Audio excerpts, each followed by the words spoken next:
everybody, welcome back to Mountain Crawlers. We got another walk around for you as promised. It's been a few videos, but Quince here has brought me his 92 XJ to take a look at and show you guys around, see what's done to it. So, anything you want to say? This is the definition of budget bare bones build. Hey man, it gets everywhere we go. Yeah, it ain't fast, it ain't graceful, but it'll do it. So let's take a look at it. All right, Quince, show us your first front end mods here. So this is the Amazon DIY. Nothing special about it. It's got the Apex. Watch my build video on that. I'll leave a link in the description. You guys can build this bumper yourself. Sorry, go ahead. You're good. It's got the Apex 12,000 pound Harbor Freight winch with beautiful rope. Beautiful worn cover. We got all their adapters and their shackles. The reason why I'm running worn is because, or the cover is worn because Badlands does not make a good cover for it. So yes, contradictory, no, but deal with it. I don't care. And these lights are pretty damn bright. 7-inch Amazon ambers. Went with ambers, just helping the dust and stuff like that. Works really, really well. Amazon LED light headlights, and everything else in the entire Jeep, interior and exterior, are all LED bulbs. Every single bulb has been turned out or swatched out to LED. And by the way, guys, all this stuff that we're naming, we got our little kids here, they're playing, but all this stuff that we're naming on his Jeep, I will leave a link in the description so you guys can check that out yourselves and shop around. So let's continue on. Let's go wheel and tire package. Wheel and tire package are 31 1050 R15s Cooper Evolution MTs with Pro Comp simulated D-locks, straight from Amazon. Straight from Amazon, man. Hey, they work good. I know, not real beadlocks. Don't care. I've always liked the look. So. They're a good looking wheel, that's for sure. Now, if some of you, oh, we got some wild ones.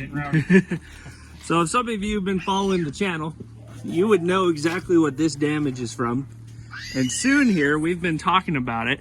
Go back to the Crown King video, you'll see exactly where this one happened. Back way to Crown King. Yep, this was on the rocker knocker section of the trail, and we will be fixing that very soon. We have some 2x6 sliders, and we'll make a video on how to do that very soon. We didn't catch the actual crunch because we were debating on whether to winch up, and I just kept creeping forward. I'm like, it's got bite, so I'm gonna lose a rocker either way, so we're just gonna send it.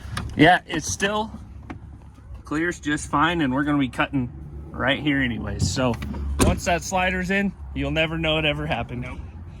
Okay, let's go to the back end now. The back, this isn't a full cut fold. I'm eventually going to go all the way up. This right here, this Jeep spent some time somewhere in the rust belt. This whole piece was gone. This is just where I ended up getting cut back to good metal, and it just happened to line up with the factory seam on the Amazon DIY rear bumper. It looks really good. So I welded a piece of 1/4 inch inside to fill everything up. I am going to be cutting this out and doing sort of the same mod that Ben, Larry, and Connor both, or all three, have on their Jeeps. Yep, and then we've got that same Amazon DIY look, just no tire carrier like what Larry and the rest of us have, but and no hitch. Maybe eventually add that, but down the road. These are some pretty looking welds though, that's for sure. So I'm not a welder. They hold together. Yeah, for me. He's got a 31-inch tire mounted in here. There's a BleepinJeep video, you said? Yeah, BleepinJeep did a video on it, how to modify your seat rest to fit a full-size 31-inch in the factory location. Cool. So that's a full-size spare. I will find that video and leave a link in the description for that one too. Super easy to do. Is one of their very first videos they did. Yeah, I think I remember watching it years back. Yeah. Cool. And then with your shackles, you just put these on, correct? Those are the adjustable core shackles with shackle relocation brackets from BleepinJeep. Yep, they're Stinky Fab Racing relocation brackets, and before I switched to coils in the rear, I was running those, and man, they made the ride quality way better. And on the Crown King trip, I was running the same shackle relocations, but different shackle in the wrong hole. Rode like a road grader. That's the reason why Ben got the nickname with the Jeep, the Turtle, because I was going so slow, trying not to rearrange my kidneys. But we got new Bilstein Shocks on it, 5100s, and the right angle and the shackles and that, so rides a lot better. Nice. So, as you guys can tell, if you've really been following the channel for the last 9 months, you would see that this Dana 35 is still holding up with that Spartan locker. Out of, I think, everything on the channel, that's the most controversial thing he's ever done. Yes, we know the Dana 35 is crap. We're gonna send it anyways. Like I said, budget build. This whole Jeep is built from parts of other vehicles. This is running lifts from Ben's old Jeep and other components from other guys in our club's Jeeps. This is my old Zone 3-inch leaf pack from before I coil swapped the Jeep. Right. The reason why we went ahead and threw a locker in the rear at 35 is when I built this on a budget, my wife was going to college, we're cash flowing that, so just everything was as cheap as possible just to go out, be able to party, have fun, and just have fun on the ball and on a budget. And he sticks along just fine with us guys on 37s. So as soon as this axle gives up the go, I have a set of 1-tons we're going to put in it. So we're testing the theory of how tough the Dana 35 is or how weak it is. Yeah. So far it's lived up. So he's got some Super Duty axles that will eventually get slapped in, and I'm sure we'll record a lot of that when that does happen. I think we mentioned, but Bilstein 5100s front and rear. And then we'll go into the front suspension real quick before we look at everything else. Core 4x4 control arms, right? Yes, adjustable short arms. I'm running rough country extended brake lines front and rear. And the front shocks I actually got from Ben. Buddy was clearing out a warehouse, and we ended up, these are actually off of a JK. Yeah, so stock JK shocks will actually fit like a 4.5-inch lifted XJ pretty well. There's a 4.5-inch lift with a 3/4-inch puck in the back, and the shackles adjusted out to about 8 inches. And stock steering so far, it's held up, but got a little tweaked the other day. Yeah, it took a rock on the driver's side. The tie rod's not exactly straight, but straight enough that it's still in alignment, still drives fine. So we also have the front solid diff cover, just like the rear, and another Spartan locker. And man, this thing is literally, it'll just go up any hill he points it at now. Pretty much. So I'm super impressed with the traction on it. I mean, even for once I get these tires aired down for 31s, they just bite, they go. My biggest problem is ground clearance. Solid diff covers, you make an awesome diff cover, because I've spent more time bouncing that thing off rocks. I've hit stuff that has stopped this thing dead in its tracks and sitting into the steering wheel, and it's never, no ill effects done to the diff cover at all. that's awesome. If you guys watched our Bronco video of wheeling with new Broncos, you guys would know Quince's Jeep was put down. He snapped his rear drive shaft in half, but luckily I found one here at the shop, and he has made it work. So he's got a pretty used drive shaft, and it's got a couple dents in it, but it doesn't vibrate at all. No, smooth as can be at all speeds. And yes, I know if you look at the transfer case, there's no slip link illuminator on it. No SYE, but he's not lifted that high, and you've got a TK strop. Yeah, it's a Rusty's transfer case drop. Yeah, so I mean, it works for now, right? Yep. Now let's talk drivetrain. So it's got the 4.0 high output. 4.0 high output, AX15, 5-speed, 231 transfer case. 307 gears. 307 gears factory. That's why you constantly see me stalling and restarting it. I even stalled my 488 sometimes. Yeah. I mean, it happens. That's why I'm doing a doubler soon. That's why I said it ain't graceful. So this roof rack too, I forgot to mention this roof rack. You got it off a van, right? It actually came off a sliding camper off a 73 Chevy. The rack is from the 73 model year. I sectioned about 32 inches out of it. And these are JCR gutter rail mounts. Worked out perfect for it. The rack is stupid heavy. It is a problem. Yeah, but it's tough. It works. Yeah, it's I think my rack is what, 14 gauge? No, probably thinner than that, but it just holds the roof rock top temp. But his rack probably weighs 3 times as much as mine. This is all actually 1/4 inch. Yeah. Square so it weighs probably, as small as it is, probably around 200 pounds. That's roll cage material right there. Much. You could tie your roll cage into that. I've whacked some good branches off it. Yeah. So Quince has something kind of cool here under hood that came factory on an XJ he pulled from the junkyard. This one, the wiring was there, but the underhood light was missing. I was at a junkyard poking around trying to find some good stuff. Came across this in a 2-door XJ. The year, I don't know what year it was, but it's the retractable one. Went ahead, riv nutted it in there. Works perfect. Shuts off with gravity and that. And it pulls out how long? I've never pulled it out all the way, probably about 4 feet. It's old. It doesn't want to retract back in there too good, so I just leave it. LED light again. It's still cool. Yeah, still works good. Then Optima blue top battery. Optima blue top. This is actually out of an old work truck. This thing is like 10 years old, but still working perfectly. Yeah, back when Optimas were really good. Yeah. Now they're so-so today, I feel like. Yeah, I just threw it in there. I'm like, well, I need a battery, so we're just going to send it with this one. Right. It hasn't died yet. So basically bone stock under the hood aside from those two things. Exactly. Yep. And what are your plans for it under the hood? Really nothing much. You're going to do a PSC pump when we do tons? I would love to do that because, like Ben, when I got into XJ's backstory, I come from the CJ world. Anything 86 and older, that was my gig. That was my forte. Anything newer than an 86, I didn't have interest in. Had a buddy, Jeff Foster, Inside Addiction on Instagram. He had a Cherokee. He got me into it. And he has since sold the Cherokee and got a Bronco. He's one-ton swapping it. You might see that coming up. He introduced me to Ben. So Ben got me...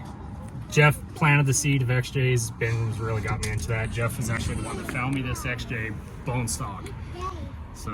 We ruined Quince, okay? Yeah, I've been financially unstable ever since. Yeah, XJs are just where it's at, man. I love my XJs. For family... Back seat, the room, dry storage behind the seat. I love it. Love the platform. It's been great. Now, yeah, we ought to show your CJ5 sometime too. That little thing's cool. There's not a whole lot done to it. It's actually a CJ7. Oh, it is a 7. I thought you said it was a 5. No, it's a 7. It's got the CJ8 scrambler cab conversion done to it, so it kind of looks shorter. It looks like a 7. Ah, yeah, that makes sense. So I'm sorry. I always thought you told me it was a 5. No, it's a 7. How do you physically tell a difference? The biggest difference is, look at the doors. You'll have the hump in the middle for the back wheel. Okay. So CJ5s are much shorter than a CJ7. Now that I recall, I think you did tell me a 7, and for some reason my mind goes to 5. Yeah. And it's just years, really, right? Because or no, they had the 5 and the 7 at the same time for a while. They have 5 and 7 at the same time. Man, mine's an 80. We built another 80 CJ7. We built it up, did car shows, wheeled the hell out of it, had a lot of fun with it. That planted the seed. I grew up in a CJ7. Yeah, my grandfather has CJ5s. I love the platform. Don't make fun of my CJ history. I'm not too versed in it. Now the newer TJs, YJs, JKs, I know all about those because I work on them all the time. Yeah, I didn't know much about these, so Ben schooled me on these. Yeah. Also, I know how to my way around a CJ. That's cool. So. Yeah, we'll definitely have to show that one on the channel here soon too. One other thing I did do under here, we did new valve guide seals because this thing would kill the local mosquito population at idle. So new valve guide seals, that cleared that one up. You know, for a 92, it's pretty leak free. Yeah, it's pretty much bone dry, no leaks on it. Awesome. Did do a new radiator, hoses, all that typical stuff, water pump. And replaced your alternator in the parking lot in Flagstaff when we did our Crown King trip. Road. Yep. Can't really tell, but it was freezing cold and blowing 30 miles an hour, so we were glad to get out of there. Yeah, it was definitely chilly for April. Yeah.